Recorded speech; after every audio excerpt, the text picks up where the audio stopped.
This is Frankie Abbruzzino with the Scoop News, and I'm back in saddle again. I wanted to comment a little bit about this Deborah Anderson thing.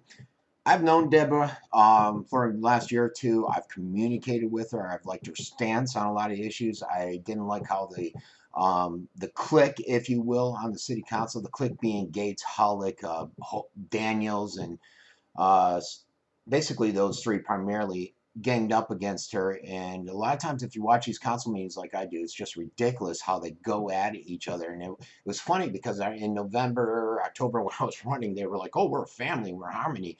They're far from that. She had noted to me that she was actually thinking about resigning at one point because she was just so frustrated with the treatment on there, the treatment from rags like the Gondo.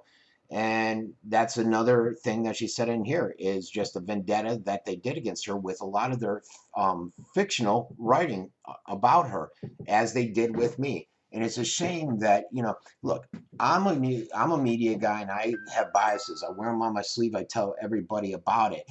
This Gondo is supposed to be, straight down the line, not biased, and they're far from that. They're far into that little clique's corner, and they will come out with articles that they're based upon. They'll put the facts with their opinion in there, and their opinion is slanted to a great degree.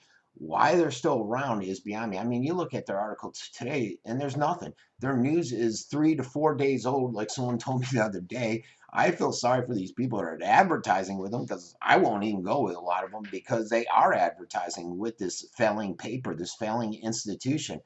And it's a lot has to do with that editor, DuPont. The guy has a team there that is focused on an agenda, a narrative that they want to push out instead of communicating the news as they should. And again, you look at this thing. I'm looking at their online edition. 75% of it is advertising. The rest of the paper is old news that I've put out days ago. And then the rest of it is where they put out fictitious stuff. Well, again, a lot of it on Deb Anderson and even on Fred Phrase because they are one of these growth people. Their owner, the publisher, who's a silver spoon guy that had the business passed down to him from his dad. And if anything, you guys remember the election. They wouldn't even list me as running as a candidate. They did nothing but hit pieces against me. If anything, that should show you the bias of that paper, and it's utterly absurd. So they basically took somebody who cared a lot about the community, somebody that really wanted to stop the growth, and now you got someone like Carlissimo in there. He's running unopposed now. For her seat, he lost to Fred Phrase, and some other guy, I forget his name, is running unopposed for another seat with a guy leaving for term limits. Both are growth-oriented individuals. Carlissimo is ridiculous. You read the Herald article about a lot of the fines he had to pay just because of his literature. I know the fighters didn't support them, from what I understood, because he reneged on a lot of stuff. Yet he put a picture on there, giving the impression that they did. A lot of it's minor stuff, but the guy should not be on council. A lot of the council members didn't like him. A lot of the community doesn't like him because he made a lot of promises and then didn't come through. He's very growth oriented. My experience with him was I remember sitting in a special meeting. I went in there and doing my scoop thing. He saw this guy with longer hair, t-shirt, tattoos, ripped jeans, and flip-flops and said, what are you doing here? This isn't a council meeting or anything. I go, well, it's a public meeting. I can be here if I want.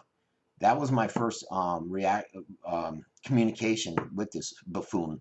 So, unfortunately, I don't think anyone's going to run. I personally don't feel like dealing with it again. I tried to prove a point, try to get people to understand the importance of it, and it failed. It fell on deaf ears. So, you guys get what you put up out there. So, if anybody's interested, you still got time to go up there and put your name in it. But I don't see anybody getting active. I was talking to someone in the gym and I said, it's amazing.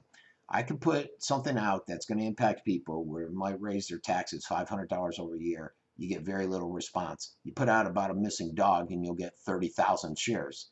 Auburn Woods is a good example. I was active in saying, hey, you don't want this referendum, because I was watching the meetings. I saw that all the information was not accurate.